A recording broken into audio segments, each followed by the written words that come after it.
Shut up and sit down.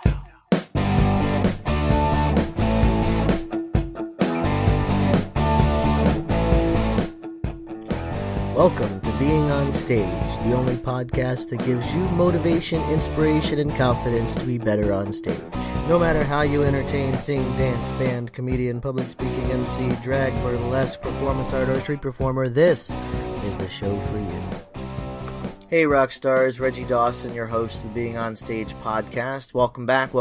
We are at episode 24, and I have to say, I think I forgot to mention this on the last episode, just kind of getting back into the swing of things, but I am approaching my 1,000 download mark, and actually by the time this episode is dropped, I should be at my 1,000 download mark. So a little bit of a celebration for me, hitting 1,000 downloads, and it's been a bit of a ride. We've been going now for about probably like 5 months, almost 5 months. And I have to say, I appreciate every single person that is listening to this podcast, whether you're just now starting to listen to this episode or if you've been with us since the beginning. We've only just begun our ride, and we're going to keep moving forward. Last episode, I was just getting back into the swing of things. A lot of things had happened the 2 weeks prior to that. I was gearing up for a big local festival. That's all out of the way now. It was great. I was sore. I was sunburnt. It was a great day in April. We fought off a storm. When I say fight off, I mean, we cowered beneath the clouds and begged the rain not to hit. But, a lot of other things had happened in the past 2 weeks, including I had gotten contacted by two people to perform. It's been, I'm actually coming up on a year since I performed. My last performance was around May 26th of last year, 2017. And I have to say, it has been an interesting year not performing. I've now approached my longest time now, about just under 11 months without being on stage. The longest time I'd gone before that was just about 9 months. And I have to say, it's been a little bit of a crazy year. I made a couple of decisions. I tried to do an e-commerce store. I failed miserably. It was all drop shipping stuff from China. I had attempted to do like a web consulting business. And the funny thing about it is I knew nothing about like search engine optimization. I knew nothing about, video advertising. I knew nothing about digital marketing at all. And I was trying to open a local digital marketing agency. So you could imagine that failed miserably as well. And so far, this podcast, it's a passion of mine, and I thoroughly enjoy what I do.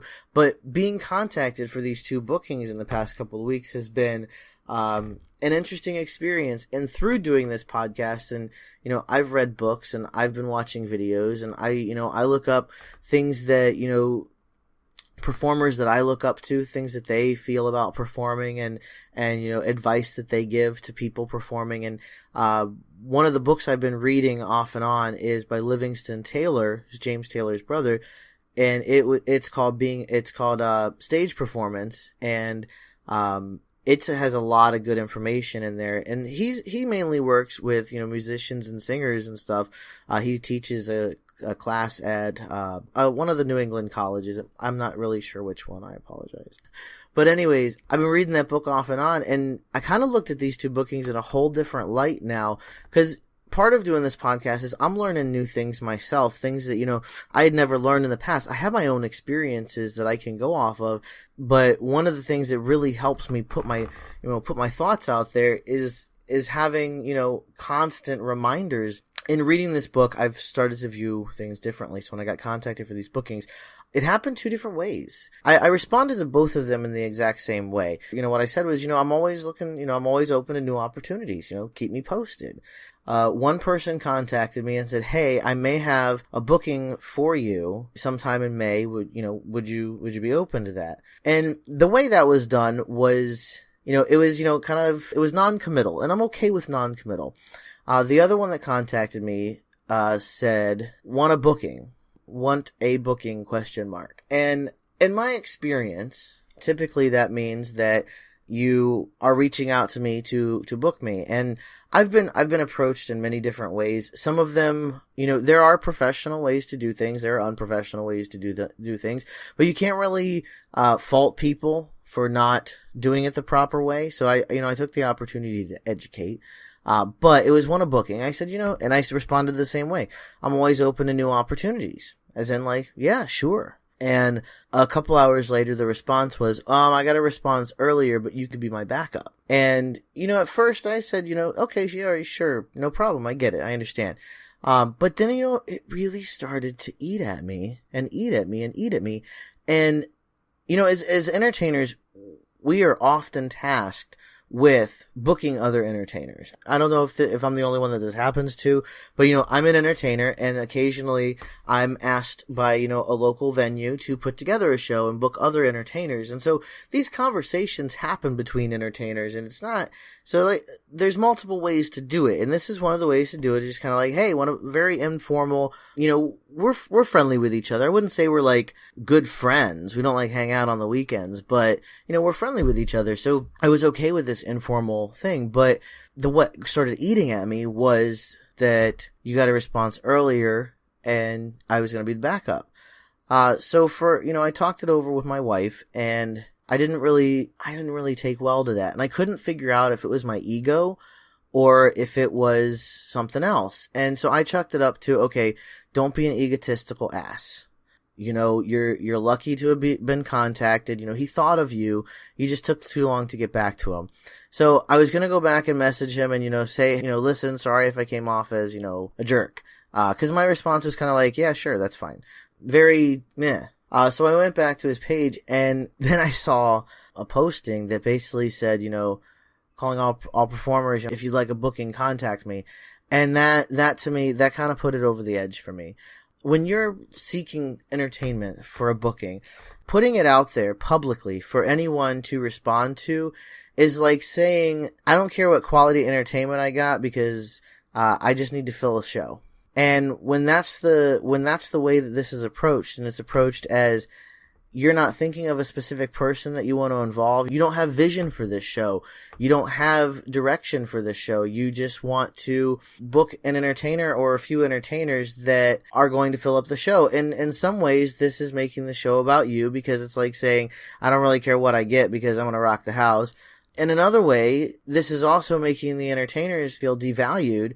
Maybe they don't realize it, but it devalues entertainers. It does, because you're just putting it out there for anybody. Hey, performers, I got a booking for you. Not, hey, John, listen, I love what you do. I love your act on stage. I think we could complement each other very well. I have this booking coming up on April 21st. I'd love for you to be a part of it. Are you available? Now, if you have to contact 3 or 4 entertainers, that's fine, but put thought into who those 3 or 4 entertainers should be. Don't post it on social media for anybody to respond to. Don't offer it to multiple people and make it like a first come, first serve basis. Cause I don't know about you, but I'm not in a race. If I'm not the person that comes to mind when you're booking a show, then I'm not the person for the show. And I think that that's where I've grown the most in the last year. And I ended up writing him back, and I told him, I said, listen, I thought about it, and I'm going to decline, being the backup for your show.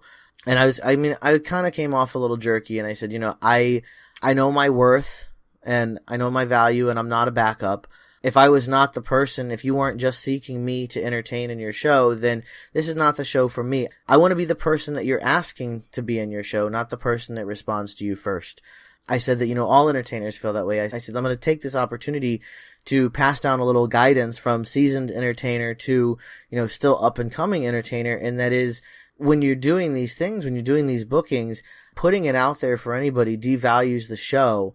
And you really want to put thought into what the show wants, what you want the show to look like, and who you want to be a part of it, and then approach those people. If you need to approach a second or third person because people aren't available, you can do that. But if you don't have a vision of what you want the show to look like, then I truthfully don't want to be a part of the show anyways. And neither should you. If the person booking you hasn't specifically thought of, hey, you would be great for this, then you don't need to take that. You don't have to feel like you have to take a booking because it's dangled above your head like a cheese to a mouse. You don't have to take these bookings that are, I guess, in a way, not even offered to you, just kind of like put out there. You don't have to take these bookings, and you certainly don't have to take being a backup. So if you end up responding, I'm not saying don't respond to people that put it out there like that. I'm saying that don't be the person that puts it out there like that. Respond if you think that you fit with that entertainer and what their shows normally are. Please respond to those, to those offerings. But at the same time, don't let yourself be put to be a backup just because you didn't respond first. This isn't really the way that this should be done. This should be thought about. So how this ended up with this entertainer was I basically said, I appreciate that you did think to reach out to me, but I'm not interested in being a backup for a show, that was just put out there for anyone to be a part of. That's not who I am as an entertainer, and that's not who I want to be as an entertainer. I've done this now for, if we count the adolescent performing, it's just 20 years maybe. But if we're counting, adult performing, I've been doing this for, going on 13 years. I'm not that entertainer. And I think that we should all feel comfortable in saying no to a booking that doesn't feel right. I've had to say no to a bar before. And this is when I was much younger and kind of what I considered to be my heyday. God, now it's been probably like 10 years since this bar closed. But one of the bigger bars that I was performing at is a house name. It ended up closing, and one of the owners moved on to open another venue, and they invited me to move with them as, to be a house name. And so I would go down, it's about an hour drive from where I live, and I would go down there twice a week, once to rehearse, once to perform, sometimes 3 times a week if, things were going well. The crowd started dwindling. Now, I was doing my part, I was bringing in my people, but they didn't have drink specials. Their cover was through the friggin' roof. They didn't give me any budget for entertainment other than pretty much paying myself for gas to get there. And one night, the crowd was this was the night that I talk about where I said I performed for 4 people. Nobody showed up. And it was because it turns out there was this huge festival going on at the same time. So no one was going to be at this club. They tried to not to pay me. And I told them, I said, listen, I'm driving an hour. I don't have a problem if I don't get my full pay, but, you knew this festival was going on.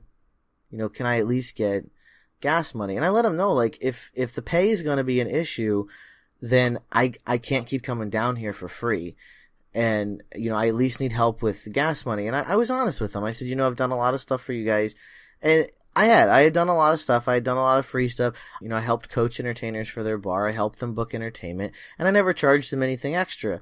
When I approached them just for gas money and everything, the answer was pretty much, well, then I guess you're just not going to perform here anymore. They ended up closing 2 weeks later, but just because they didn't have a good plan going forward. But no, you shouldn't feel bad about declining a booking that just doesn't feel right. And if it doesn't feel right, don't do it. And if it feels bad to say no, if you feel like you're going to regret it, don't say no. Go ahead and go through with it.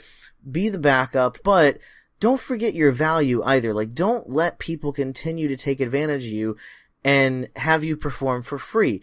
I worked at another venue that did that, and I don't think they realized that they did that. They called it amateur night or a talent showcase, and it was almost like an open mic night. If they won the talent showcase on Wednesday, they performed that following Friday.